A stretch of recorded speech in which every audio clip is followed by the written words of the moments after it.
सुप्रभात मित्र. अंतरंग या सत्रामध्ये मी विठ्ठल शितोळे सर आपण सर्वांचं मनपूर्वक सहर्ष स्वागत करतो.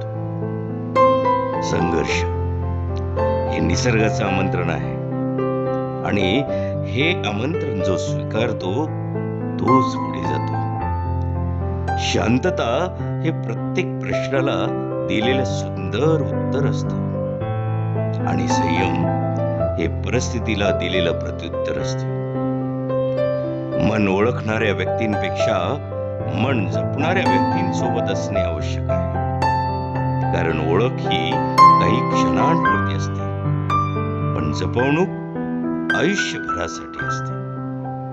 आयुष्यात आपल्या सहवासात आलेल्या प्रत्येकाला आनंदी ठेवणे आपल्या हातात निश्चित नाही, पण प्रत्येकाबरोबर आनंदी राहणे हे मात्र निश्चित आपल्या हातात आहे.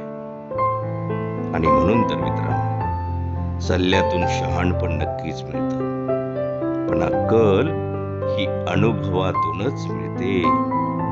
त्रास तेच लोक सहन करतात ज्यांना दुसऱ्याचे मन दुखवायचे नसते. आनंदाचे क्षण मोजण्यापेक्षा प्रत्येक क्षणाचा आनंद मनमुराद घ्यायला शिका. सुख आणि दुःख यांना सोबत घेऊन जाणारा जो प्रवास असतो ना, त्याचेच नाव जीवन असते. म्हणून या जीवनरूपी प्रवासात सुखाला आणि दुःखाला सोबत घेऊनच प्रवास करावा.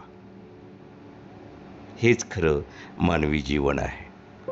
लिहिणाऱ्याला सलाम, अभिवाचन, विठ्ठल शितोळे सर.